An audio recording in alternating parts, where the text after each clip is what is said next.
Tahimik ang baryo ng San Isidro tuwing gabi. Sa araw, normal lang, may mga batang naglalaro, may mga magsasakang pauwi, at may mga tindahang bukas. Pero pagsapit ng dilim, parang may ibang mundo na umiiral. Sa dulo ng baryo, may isang matandang punong baliti. Napakalaki nito, ang mga ugat nito ay parang mga ahas na gumagapang sa lupa. Ang mga sanga ay tila mga kamay na gustong humawak sa sino mang lalapit.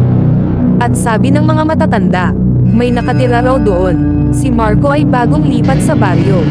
Hindi siya naniniwala sa mga kwento-kwento. Kwento lang yan para takutin ang bata, sabi niya. Pero napansin niya agad ang kakaiba.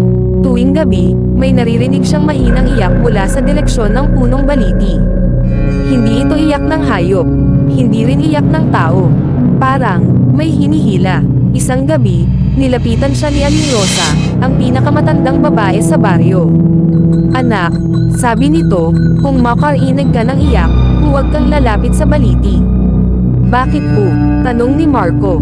Tumahimik ang matanda, pagkatapos ay bumulong. Doon nagtatago ang aswang. Hindi siya basta nangunguha, nang-aakit siya. Kinabukasan, nagkagulo ang baryo. May batang nawawala, huling nakita, malapit sa punong baliti. Ayon sa mga nakakita, may kausap daw ang bata. Isang babae, mahaba ang buhok, nakatalikod. Hindi mapakali si Marco. Bandang 2:00 ng madaling araw, narinig niya ulit ang iyak. Mas malakas na, mas malakas na, mas malinaw na. At sa pagkakataong iyon, may kasama ng bulong. Halika, Marco. Napalunok siya. Paano nalaman ng kung sino man yun ang pangalan niya? Hindi niya napigilan ang sarili. Lumabas siya ng bahay. Malamig ang hangin. Walang kahit anong tunog, walang kuliglig, walang aso. Parang patay ang paligid. Habang papalapit siya sa baliti, mas lumalakas ang iyak. At doon niya nakita, isang babae, nakatayo sa ilalim ng puno. Mahaba ang buhok, nagkatikip sa mukha. Miss, tawag ni Marco. Dahan daw ang umangat ang ulo ng babae. At doon niya nakita, wala itong mukha. Parang balat lang, walang mata, walang ilong. At biglang, ngumiti. Hindi gamit ang bibig, kundi gamit ang isang hiwa na biglang bumuka mula tenga hanggang tenga. Napaatras si Marco, pero hindi siya makagalaw.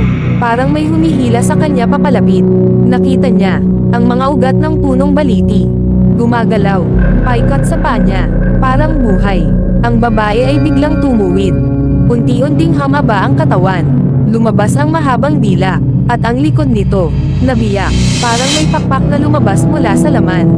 Isang aswang. Biglang nagiba ang paligid. Parang nagdilim ang mundo. At nakita ni Marco, hindi lang siya ang nandoon. May mga anino sa paligid ng puno. Mga bata, mga matatanda, lahat nakatingin sa kanya.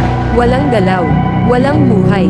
Hindi ako nag-iisa, sabi ng aswang sa boses na parang maraming sabay-sabay.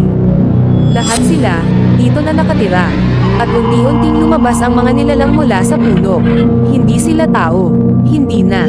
Sumigaw si Marco. Pero walang nakarinig. Sa baryo ng San Isidro.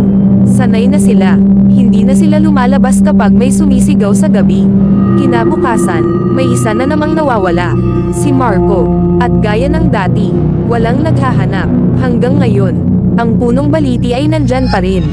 At kung sakaling mapadaan ka, at makarinig ka ng iyak, at may bumulong sa pangalan mo, huwag mong lilungunan.